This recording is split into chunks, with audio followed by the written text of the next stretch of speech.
I worked really hard on the front end. Ultimately, my money would work for me and I wouldn't have to work for my money. You've got that old school mentality and work ethic, which is very, very important. I had never sold anything in my entire life, not even brownie. You're comfortable with being uncomfortable. You have no choice. When life throws you curveballs, what do? It's okay to have a difference because you need that. There's a lot of things in life that we can't control, right? And if there's not a space at the table for you, persist. Control the controllables. I had that strong role model in my life, my mother.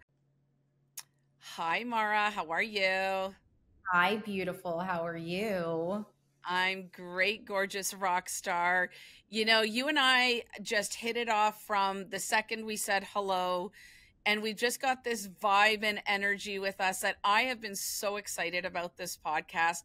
It's going to go into crazy spaces. But first and foremost, for the audience who does not know who you are, can you just explain a little bit about sort of where you were, what you're doing today, personally, professionally, whatever you want folks to know about you?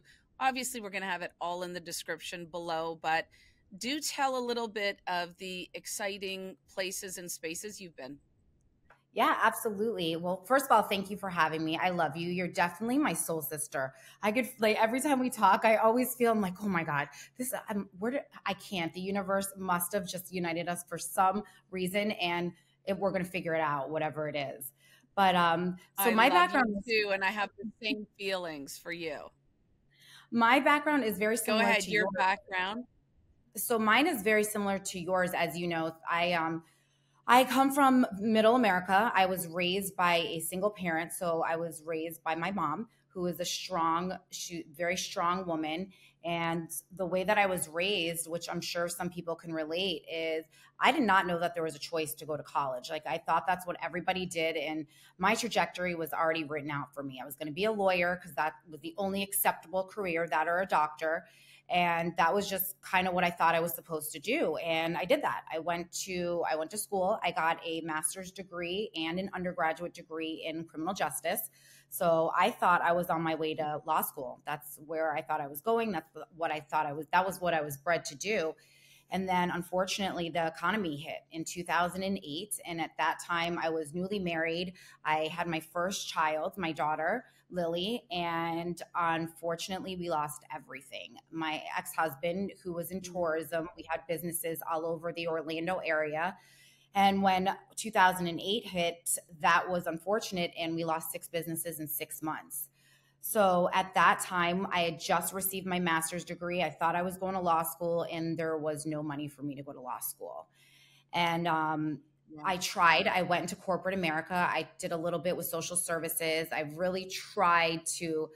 tried to formulate a relationship with corporate America, but it just did not work out well for me at all. I had no romance there.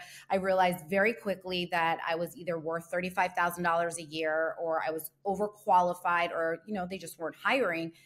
And that's a really scary feeling for someone that at least thinks that they're highly educated and had an ample amount of opportunity in front of them.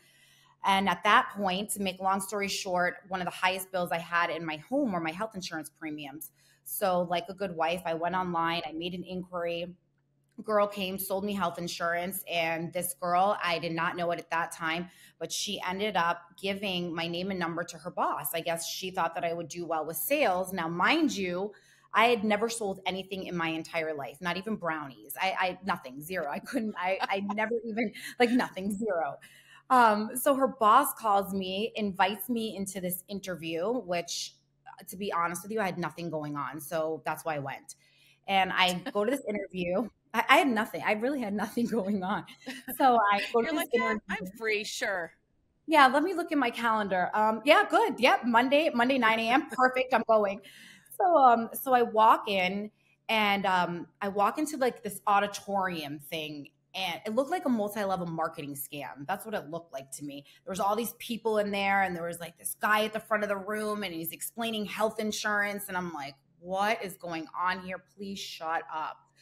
So finally he stops talking, and I jet out, and he finds me at the end of the hallway, and he's like, well, what do you think? And I was like, think about what? No, no, I'm going to absolutely no way.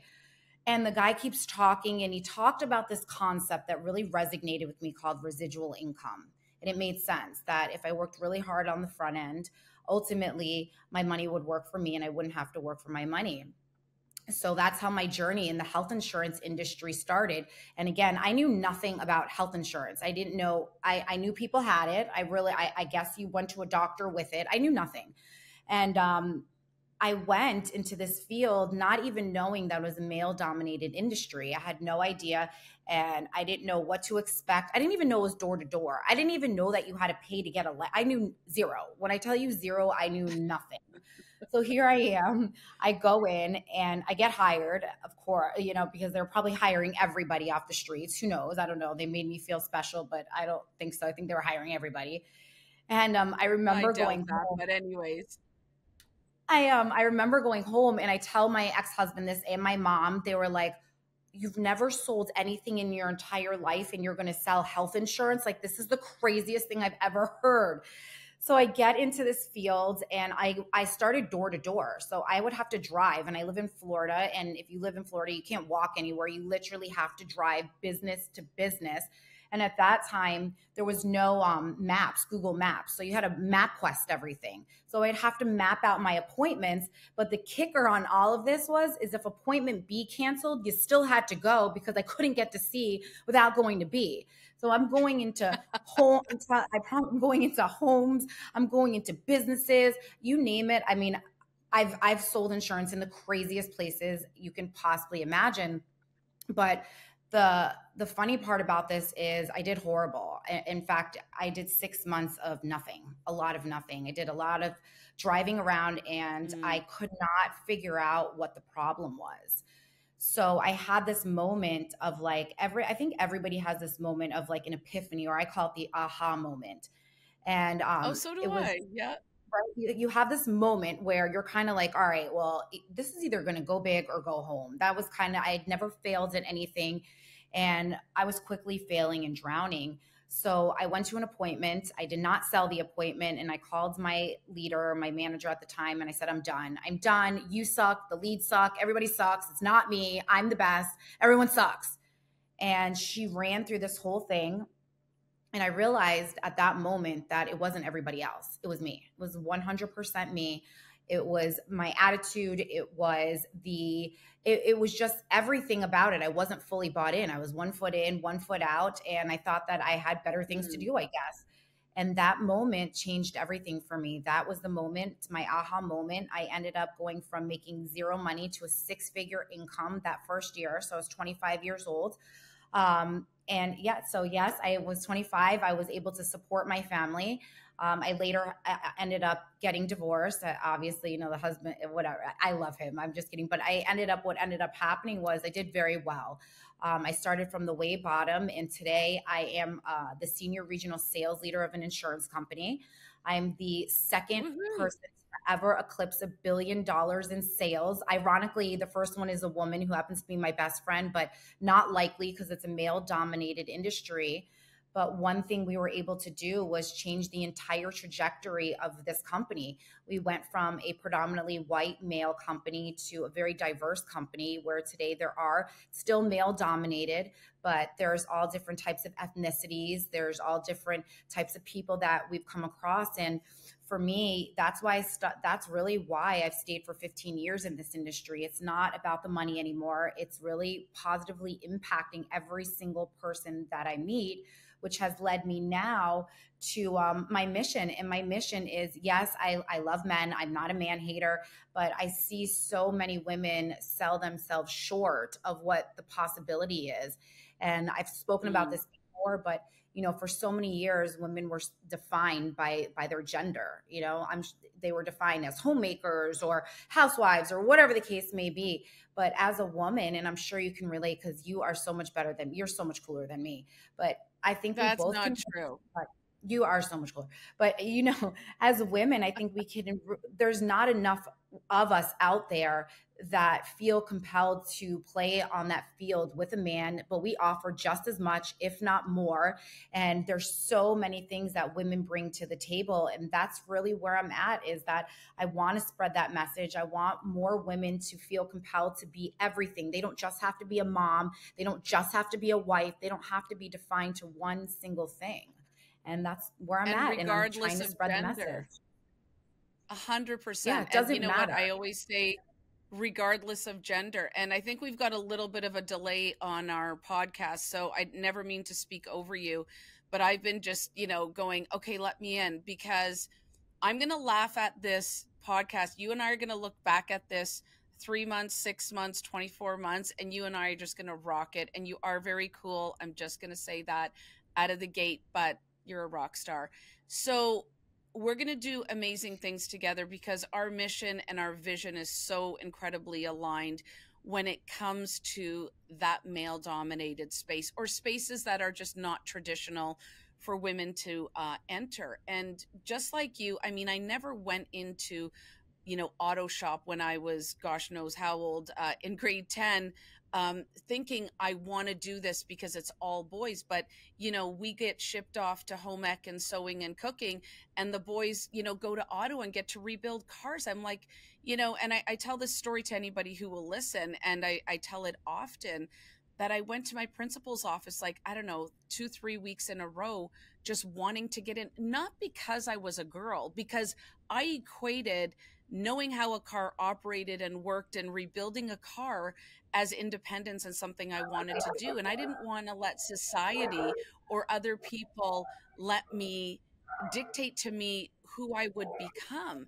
And so many women, unfortunately, they do fall into that sort of category, which is why I want, you and I, and all the great things that we have planned to do, to let women know that you go where your heart is and where you're passionate, to do, like, wherever your passion takes you, it doesn't matter. And if there's not a space at the table for you, persist. Create your own seat, create your own table, however you want to sort of word it. And that's why I think you're so phenomenal. Number one, I don't even think you understand that being a female in the insurance industry is so unique, but it also paves the way for a lot of other, younger leaders, younger girls and women of all ages and all stages. It gives them choices that if that's what interests them, they get to go there. Right. And so I So feel like you are already a leader, but I know you're wanting to take this sort of, and you and I have talked many times, to a stage where you can affect, like, you've affected a lot of people in the industry, but you want to take it further and affect people all over the world with your story. And like you said, first of all, I was laughing my head off some of the things you were saying. You're like, haven't sold a thing in, years. And, it's the same for a lot of people, but you made it work. You're educated, you work, you've got that old school mentality and work ethic, which is very, very important. You're comfortable with being uncomfortable, yeah, right? I think yeah. that's I've a learned to huge be. thing. I've learned to be. I think that's been my mantra my entire life. I didn't even understand that that's what it was. How many times I don't think that anybody, people exude confidence, but it doesn't come from nowhere. It comes from a really deep place of being uncomfortable because you're forced into that. Being in a male dominated industry, from being an only child, being in situations that you're forced to adapt and be a chameleon. Absolutely. So yes, I guess now I am. I have no choice, right? You have no choice when when life throws you curveballs. What do you do? Well, you do, but people always have choices. I mean, you could have, done many other things that what you did. So I really applaud the fact that you stepped up for you, right? Because sometimes we step up for our kids or for our family, and I know that's all part of it, and same here for sure. But I think, for me, because I teach Rockstar Confidence, it's sort of a belief system that you have within yourself, that, like what you said, well, what choice do I have? I would almost take it one step further and frame it like Yeah. that was your choice, right? And you chose to believe in yourself, and you knew that if shit went to heck in a handbasket, you were still going to be okay, and you'd still come through on the other side because you had your back, right? And you believed, like, no matter what happens here, I'm going to give it, the old college try. But if things don't work out, that's okay too. I'm going to learn from this and just move on. A lot of people, unfortunately, they don't have the family, the friends, the backing, or the confidence in themselves to say, you know what, I'm going to try this. It might not be for me, might not be for me today, but let me try, as opposed to saying, this is the boys club, this is the girls club. And one more thing, I'm going to back up on something you said, which is so important. A lot of people will come to me, especially men and boys, will come to me and say, so are you one of those feminist people? And I just love the question. And, people are like, oh, that's so offensive. I'm like, no, it's fun because I play with it. I'm like, well, what do you mean by that? Right? Because I know what they mean, but I put them in and they're like, well, and I'm like, do you mean like, do I burn my bra? I'm like, no, the girls still need the bra. So tell me what you really want to know. Like, do you guys like hate men and bash men? I'm like, oh my God, opposite. I'm like, I love men. I live with 5 of them, work with 24 of them. Yeah, And there are so many incredible men, like on different teams that I am a part of, that are true. respectful and kind, and they champion you. And I know you have the same, not only at home, but in your team. So the answer, super easy and simple, is no, we don't hate men. We just feel like we bring something to the party that maybe you don't. And they bring something very important to the party that we don't, because I always say we're different species, right? And so Completely. it's okay to have a difference because you need that for innovation and for growth. So So just to true. clear the table on the fact, if we love men, I do, and I know you do too. Yeah, we're not man haters. We're not burning our bras. That's not what we do at all. Zero. We love men. We embrace them. No We bra just want burning. to be in the space and feel confident about being in that space. Yes. And also for me, it's always about through story sharing. Even your story, I know, is going to resonate with so many people in the audience and so many of our very, very loyal community members. But I feel like it's these stories that are so, you might think, and I did too in the beginning, it's like, well, it's just my story. I don't really like, what's the big deal? And they're like hanging on, well, so how did you do this? And how did you, whatever? And I'm like, well, Nike stole my slogan, which is really not true, but I'm like, you just do it. Like, I don't know like how I I did can't. it. Yes, I had 4 kids. You just do it. And but So you innately have to have that belief in yourself. And so I guess that's my question to you. I was also raised by a similar mom.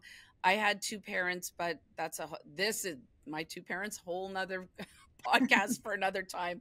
I love them dearly, but I had that strong role model in my life, my mother. Um, but what about the women that don't have that? I wonder. And so that's where I feel like people like you and I come in and say it's okay if you don't have that in your family, because there's women like us and many other very strong, predominant, amazing rock star women that will tell them, like, yes, you can do this. So what do you have, if there's somebody out there that's listening to you now that's doubting themselves because they don't have that role model in their life, that's telling them that yes, they can, what would you say to her? So what's funny is you just said my slogan that I stole also from from Nike. I would say I can't. Every time you say something, like I say the same thing. What I would say is the same thing. Separated Just at birth. yeah, I'm convinced we were separated at birth, but I would anyways, say okay, I go would ahead. now I have to be really creative. So I would, besides just do it, is my wholehearted, my sound advice is the only person in the way of anything is you. And there's a lot of Mm, things in life that we can't control, right? There's so many things, but there are certain things that we can control. So I always say control the controllables. So it's how you react to something. It's, if you're kind of hesitant on something and you don't want to take that leap, take that bound. I mean, look, what do you have to lose? I mean, really, what do you have to lose? You fail. Okay. You know how many times I failed? You have to fail in order to succeed, and never look at it as a failure. mm, Nothing is a failure as long as a lesson is taken from there and you implement that lesson that is learned to take take a positive approach to propel you forward. So I would say you don't need a strong female, you need a strong voice, your own inner voice, to really push you forward in the times that you're kind of hesitant. So the only person getting in the way of you is you, besides just do it. Love that. And you just do it. Just do it. And that it's funny. That's why I think we get one of the many reasons we get along so well is our philosophies are so similar. But, I have a lot of women that when I do keynotes will come to me. I mean, I did this incredible event, We Connect in Denver, and I go back to that. It was probably the most powerful event that I've ever spoken at. I had women that had come to me crying. They were saying, like, the things that you said have just taken me to that next level of whatever. And I was thinking, okay, I'm not putting myself down at all, but I think I'm a pretty good keynote speaker. But I sort of took it that one step further. And what was so impactful about what I said?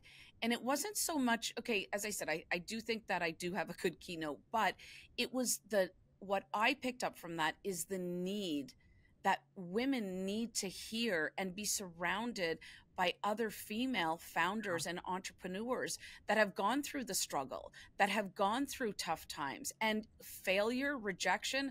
Hell yeah. So many times. And it's okay. It's part of the journey, part of the growth. But what really got to me is they were so genuine in what they were saying and their emotions. And, I mean, our world is so, kind of what it's going through right now, that there is a lot of struggle. But it was just the fact that sometimes people just need to hear, no, like what you said, failure's necessary for success. Like you have to, I always really change the narrative. Rejection for me, I don't even really use the word rejection. For me, rejection is redirection. Failure is growth and lessons, right? And it's sort of like, when you keep getting hit, and we all do that, even rock stars like you and I, we get that. It's sort of like, okay, universe, what are you trying to tell me? And sometimes I really believe this. If things are happening over and over and it's, doors are slamming, things are, going south in your personal or professional life, means you're not paying attention. It means the universe is trying to get you to see something. Yeah. And Oprah, who's one of my very near and dear mentors, says all the time, when you don't know what to do nothing. Meaning like sit in silence and do nothing, and it will come to you. And so sometimes stepping back from everything, it will give you a different perspective, right? Mm-hmm. It's not life trying to cut you out at the knees and take you out. It's about the universe. And I'm very, like you said, it's all about mindset. And it's very much for me about energy. Just like when you and I get together and we're all like energetic, we feed off of each other.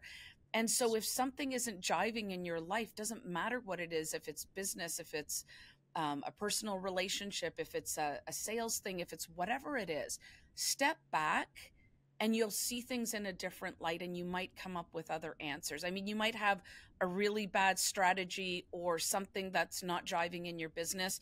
Learn to zig when you're supposed to zag. You have to know how to pivot. All of those business things. But the most important thing, like what you said about having that aha moment, is listening and watching what is happening around you. Do you think does that sort of ring true to you? Yeah.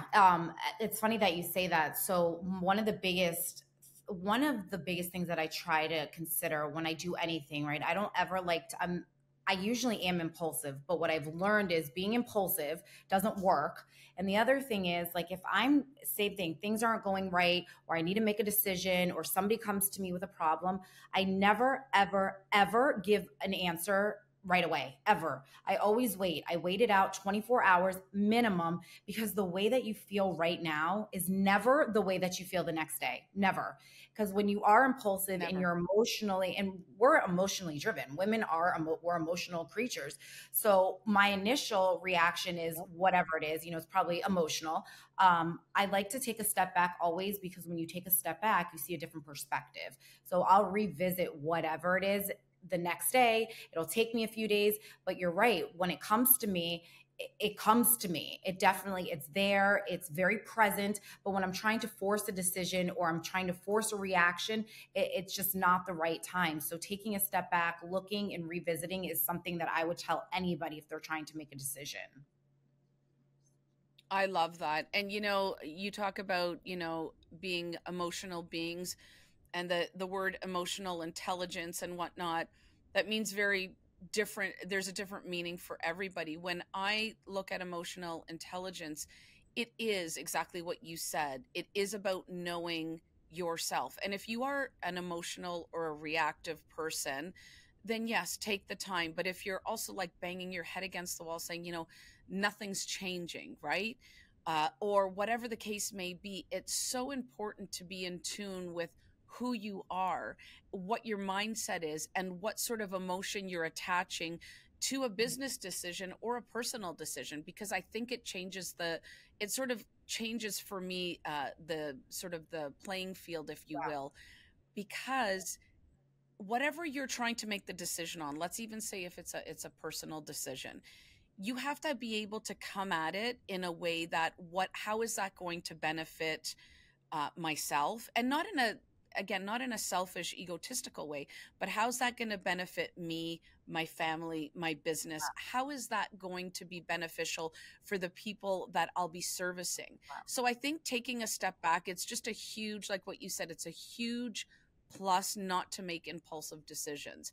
Is that, what would you say would be sort of your go-to when you are in a situation, let's say, where you're going to either expand, grow your business, do, something major?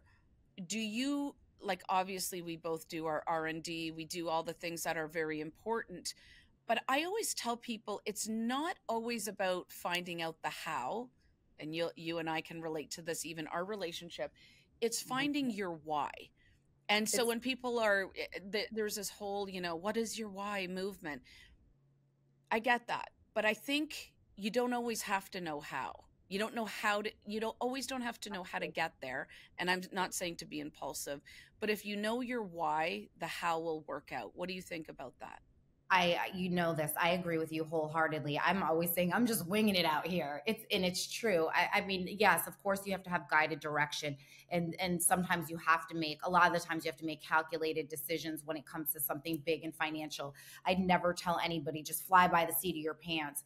But you're right. When I would say when your intent is correct, right? When your why is intact, when you're looking at the we versus the me, so there's things to consider. You're right. You're not Mm. always going to have a direct roadmap to get there. And even if you look at a map, I use this example all the time. People are like, well, aren't you like calculated? And don't you have, well, the truth is, no, I'm not always calculated. I'm just winging it out here in this world. But, just like a map, there's so many different paths to get there. They're not necessarily wrong paths, but eventually you're going to get there when you can see the direction of where you're headed. And you might have to take some twists and turns along the way. I'm not super calculated. I'm not, I would say, like, my husband is very calculated. He likes to like cross his T's and dot his I's. I'm not doing that. I'm not. Because you don't Yeah. always have time either to do that. So it's getting, the best advice I can give somebody is that the way. They call it a guiding light for a reason. And the reason Mm. why is because the guiding light is there to guide you. It's not there to give you a direct, definitive path. Because I don't think anything in life is definitive. It can always change. So yes, exactly what you said. I am going according to my why, and I'm going to the bigger picture, and I am considering the we before the me a lot of the times.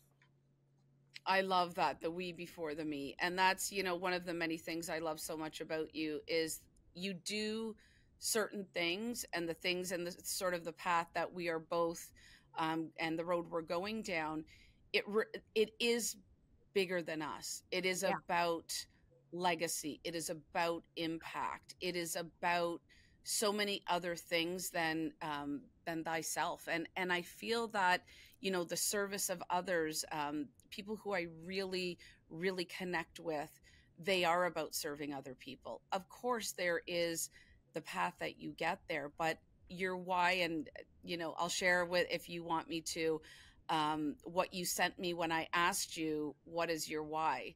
No, please. Can I Yes, say what of you course. sent me?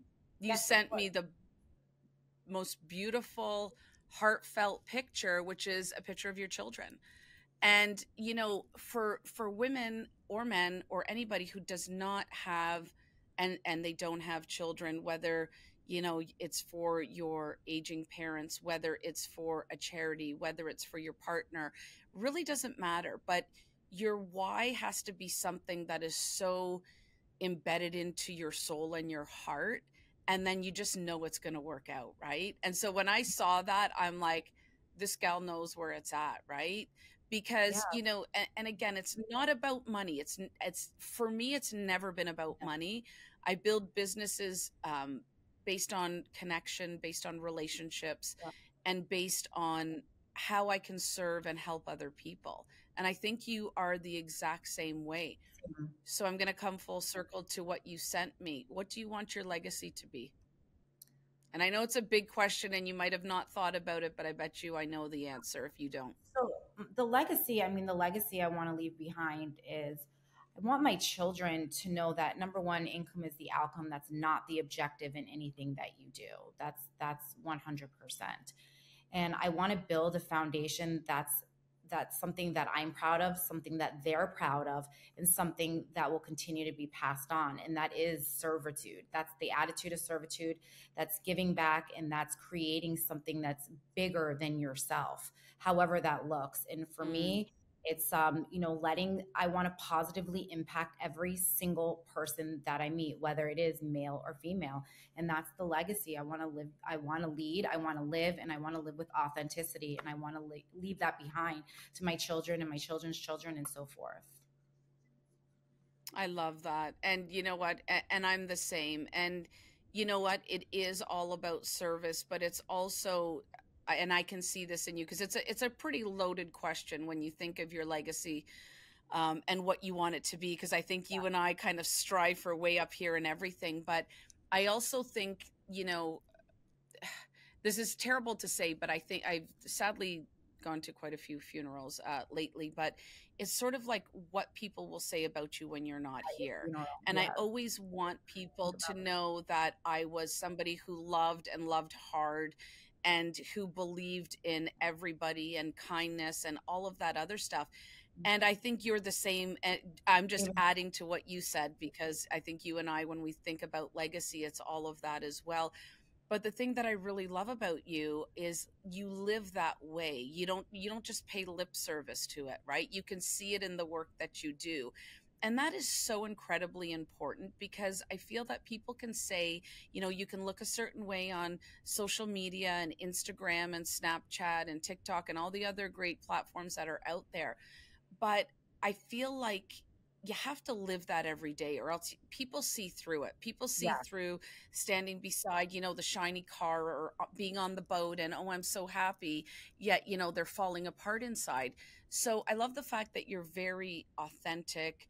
You're transparent with your journey and you're like, look, it wasn't one that was calculated. It wasn't one that was, necessarily my path, but this is how I got there. Because I remember back in the day, people would hold things so close to their chest, especially women, because it was hard to get to the top, right? It was hard to Oh, yeah. succeed. So they wouldn't share. But now there's so many incredible women like yourself that are actually sharing their experience. And, I'm sure that you are, creating so many things for other women that aren't even close to, let's say, where you're at. But how does that make you feel that that you're impacting other women and men? Because it's not, again, I always talk sort of, yes, our sort of main people that will come and see us may be women, but I also speak in a lot of situations that is very male Yeah. predominant. What do you say? Like, what is your kind of thought knowing that you're changing these people's lives? How does that make you feel? Um, I mean, that's what I believe that I was put on this earth to do. I do believe that. I believe I'm here to serve a purpose that is greater than myself. And I know it sounds super cliche when I say that. So I want, you talk about authenticity. So I think that's one thing that is for so long, people didn't want to be authentic about a lot of things. And for, for some people, I might not be their cup of tea. I'm okay with that. I'm 100% okay with not being your cup of tea. But one thing that you will get from me is you will get authenticity. I'm going to say whatever comes in my head is going to come popping out of my mouth, with, of course, with regard to being sincere and nice. But the biggest thing for me in general in changing people's lives is I want them to know that there is nothing extraordinary about me. There isn't. um, and people, when you get to know me, you'll see that I deal with the same anxieties, the same insecurities. I always the hair on my head is probably not real, my fake tan, but I'm okay with that as long as everybody else is being okay with authenticity. And when you start to live your life authentic, you start to see a huge difference in the trajectory of everything, and being okay with that. So, getting to change people's entire mind frames, that they don't have to put up a facade. It is okay if you're suffering from anxiety. It's okay. Everybody else is too. It is okay if you're Yeah, insecure. exactly. I'm insecure too. This is the reality of it. So I love being authentic, and I love when people come to the realization, and they're not fake about it. Just be real about it. And once they start to do that, I love to see that. I love people to shine and live their best life and their true authentic self.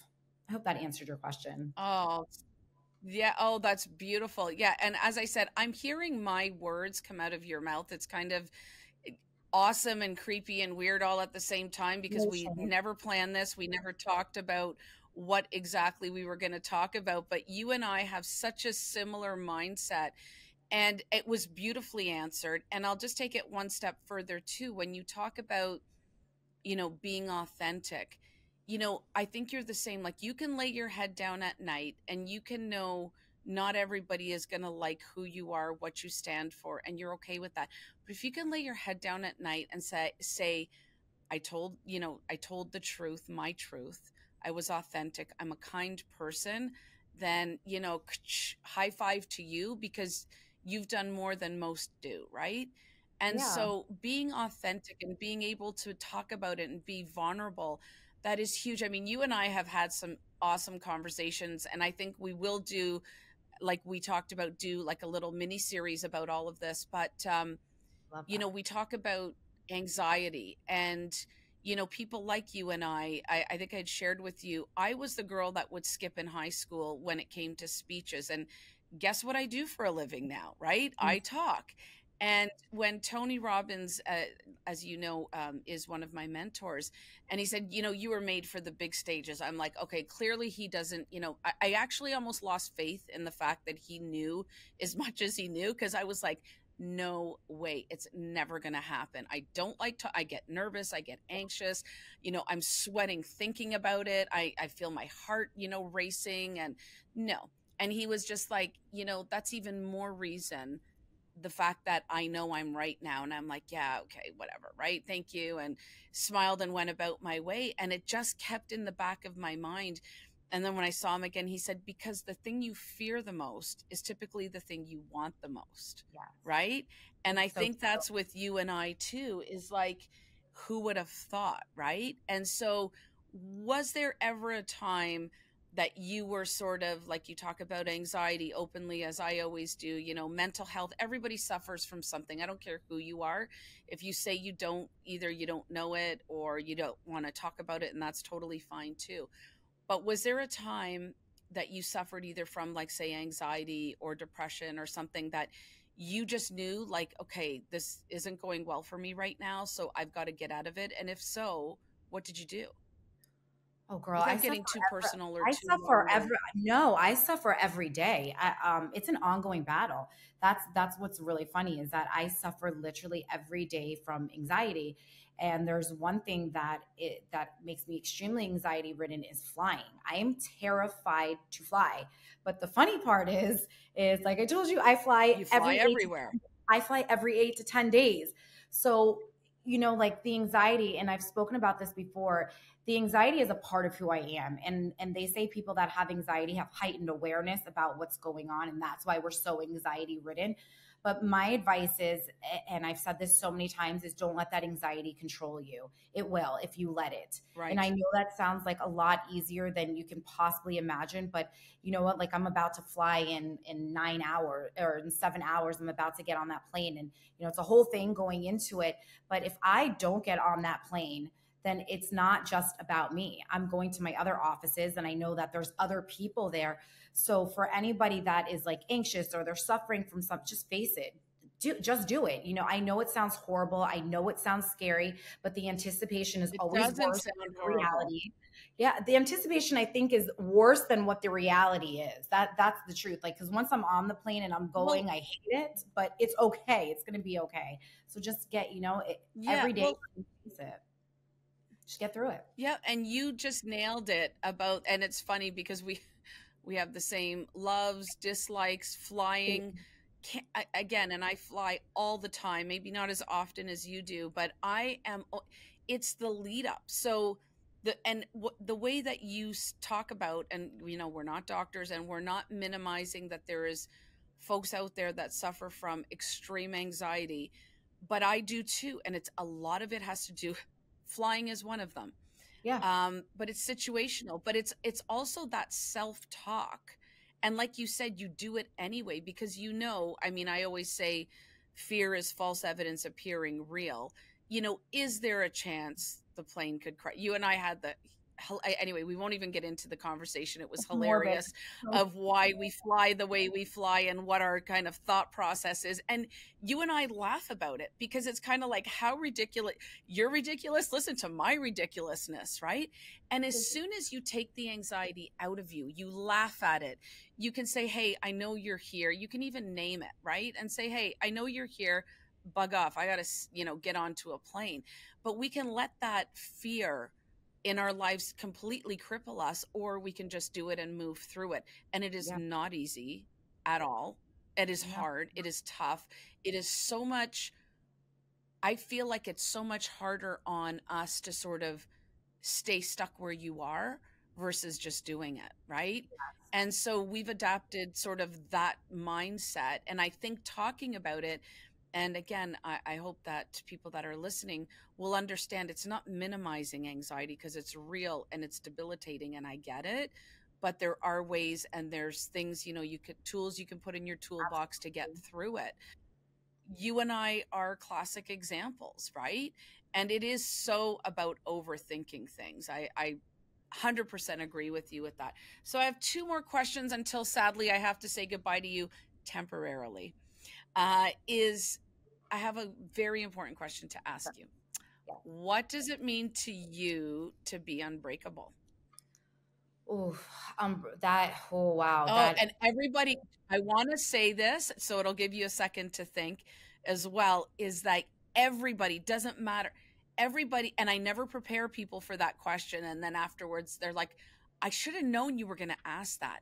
But it's such a loaded question because there's so many facets to that sort of statement. So let me sort of rephrase it. What does that statement mean to you? So if you hear I am unbreakable or unbreakable, what does that mean to you? Maybe not immediately personally, but what do you think? immediately what comes to my mind is no matter how many times I've been knocked down, and there's been a lot. I mean, there's been a lot of public humiliation, there's been a lot of diversity, there's been a lot of naysayers, the haters. No matter how many times I've been knocked down, I've always gotten back up. Doesn't matter. And that's what it means to be I knew unbreakable. it. I That's love that. And that's sort of, you know, the same thing, very similar to what I think as well, is like, you know, it's life. To me, I look at it as a road, and you know, there's bumps, there's potholes, there's full on like mudslides, right? But you know, you get into the thick of it, but you just know that the way that I look at what you're saying too is, you know, that regardless of whatever you've gone through, you know, you can bend, things can happen, but you're not going to break. nope. You are unbreakable. And yeah, and that's exactly the way that I see it too. Okay, last question, then I've got to say goodbye to my sister.